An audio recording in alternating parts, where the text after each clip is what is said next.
Welcome back. We're still thinking about what it means to live in covenant faithfulness or not. So, a question for you. What would you say is the basis, the foundation of your ethical system?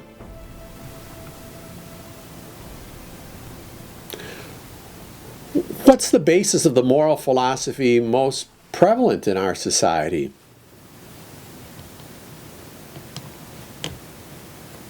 We've got the Hippocratic Oath, do no harm, so never mind, so long as no one gets hurt. Or maybe Aristotle's golden means. In all things, moderation. Or utilitarianism's greatest good for the greatest number. Or relativism's nothing is inherently good or evil. That may be your truth, this is my truth. Well, in the First Testament and the next, ethics is, in the first place, related to God Himself. See, the standard is His character, His purpose, His activity. But we've seen how Genesis, set in a socio-historical context that was replete with gods of all sorts, begins to reveal a distinct referent for this generic noun, God. See, the God of the Bible is not one among many. He's not first among equals. The God of the Bible is one of a kind, completely distinct, totally other. And we saw this God reveal Himself personally as Yahweh, I am who I am. So the Torah teaches in Deuteronomy 4, to you it was shown that you might know that Yahweh is God, there is no other beside Him. Know therefore today and lay it to your heart that Yahweh is God in heaven above, on earth beneath, there is no other. As we think about this name of God, Yahweh, this personal name of God, I'd like to kind of put our discussion of this worldview and ethics and what it means to live in covenant relate. Well, this is not totally unrelated, but I'd like to do a little sidebar on the name of God. You may know that it was because God's personal name, Yahweh, was so revered, they took it so seriously, that when they heard the instruction, don't take the name of Yahweh your God in vain, it became a tradition not even to say it out loud. So instead, whenever a reader of Torah would come to Yahweh's name in Scripture, they would instead say, Adonai, Lord. And so the scribes marked Yod He Vav He, the consonants of Yahweh, with the vowels of Adonai, A-O-A. And that's why our English rendering Jehovah or Yahovah comes into form. But that's not what's important. Here's another issue. My take on Exodus 27, don't take the name of Yahweh your God in vain, is that this is not merely a prohibition against using God's name as an expletive or a curse. You'll come to see that name in the First Testament often refers to the character, the reputation, the authority, the power of a person. We still have vestiges of that concept when we refer to not besmirching someone's good name. We're not talking about Joe or Mary or Philip.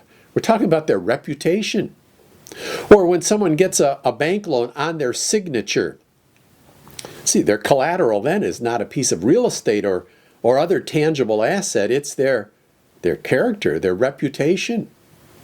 Or when a law officer calls, open up in the name of the law. What are they referring to? It's the authority.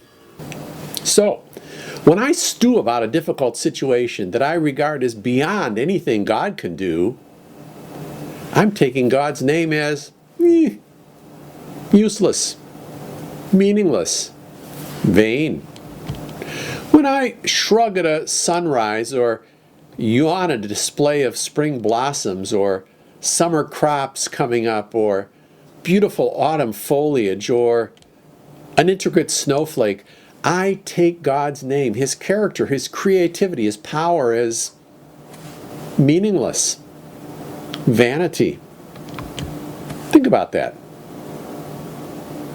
Back to our main conversation. So, if God be God, then idolatry is unethical. And since God took the initiative to love and to express His love, not merely with a Hallmark card, but in real-time acts and in a real context of relationship, what's my ethical response?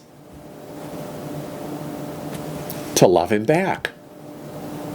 And it's only in this context that God then articulates His righteous expectations, as we saw previously.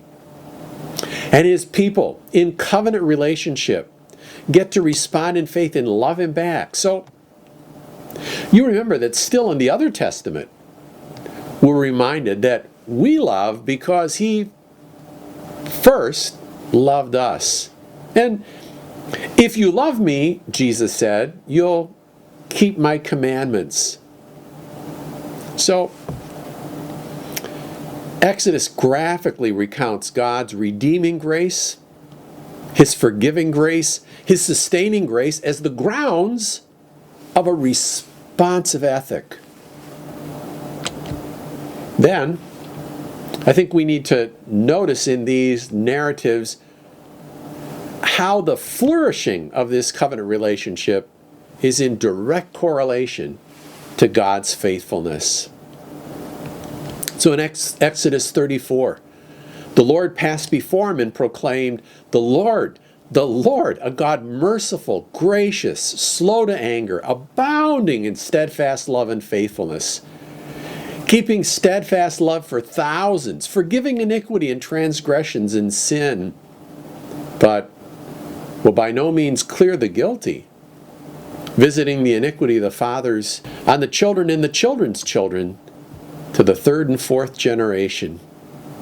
So, as covenant-related image bearers, believers get to reflect God's character in His actions. Deuteronomy 15. If among you one of your brothers should become poor in any of your towns within your land that the Lord is giving you, you shall not harden your heart or shut your hand against the poor brother, but you shall open your hand to him, lend him sufficient for his need, whatever it may be. Take care, lest there be an unworthy thought in your heart. Why? Deuteronomy 15, verses 14 and 15.